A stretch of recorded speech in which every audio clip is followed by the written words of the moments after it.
नमस्कार मित्रांनो, आज आपण स्पिटी व्हॅली मध्ये फिरता फिरता एका टॅबो मॉनेस्ट्री मध्ये आलेलो आहोत. टॅबो मॉनेस्ट्री ही जी मॉनेस्ट्री आहे ती तिबेटी जी कंट्री आहे किंवा तिबेट जे देश होता पूर्वीच्या काळी, तर त्या काळातली इसवी सन 996 साली स्थापन झालेली सगळ्यात जुनी मॉनेस्ट्री.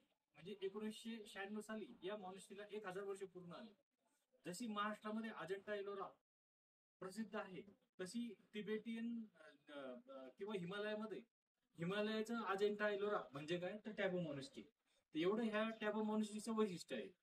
तर टॅबो मॉनेस्ट्री ही जे गंपा जे राजघराणं होतं तिबेटियन राज्यघराणं, तर त्या राज्यघरातल्या एका गंपा नावाच्या राजाने या मॉनेस्ट्रीची 996 साली स्थापना केली. तर या मॉनेस्ट्रीची स्थापना करण्याचा उद्देश हा होता की धर्म आणि राज्य यांचं डिस्कशनचं जे ठिकाण होतं, राज्यकर्ते आणि धर्मगुरू, तर यांच्या डिस्कशनचं जे ठिकाण होतं ते होतं मॉनेस्ट्री. तर ही प्रकारची ही सगळ्यात जुनी इतिहासातली सगळ्यात जुनी मॉनेस्ट्री आहे.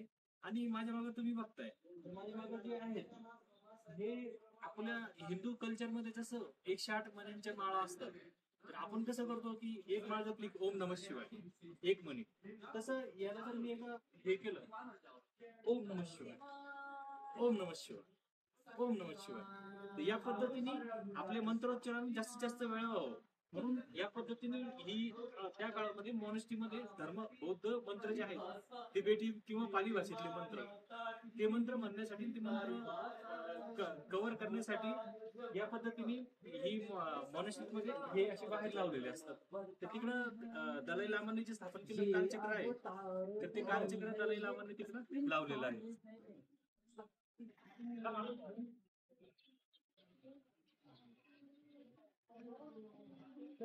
हे जे चक्र आहे, हे चक्र दलाई लामा होते आहेत, जे त्या दलाई लामांनी या कालचक्राची स्थापना केलेली आहे. ठीक आहे ना? चल चल ना.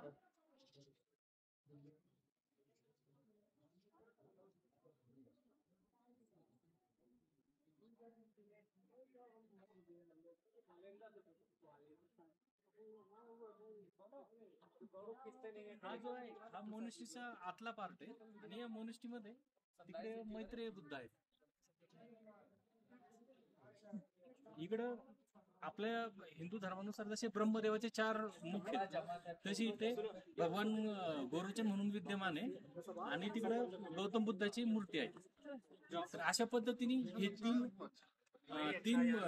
तीन भगवान इथं विराजमान आहे. राईट साईडला बुद्ध, लेफ्ट साईडला बुद्ध, आणि मध्ये भगवान गोरोचन जे आहेत ते 4 मुखांचे गोरोचन अशी विद्यमान आहे. मधली शूटिंग काय घेता येत नाही, त्याच्यामुळे मी काय मधली शूटिंग तुम्हाला दाखवत नाही. थँक्यू. थँक्यू. थँक्यू. स्तूप दाखव, स्तूप.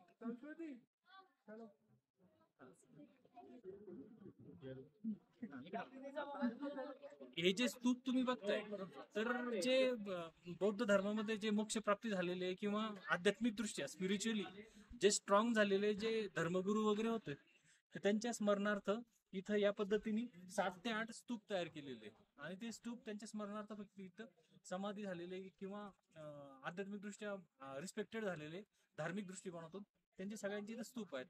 या पद्धतीने आपली मला माझी माहिती आपल्याला आवडली असेल तर माझ्या चॅनलला जरूर सबस्क्राईब करा. थँक्यू.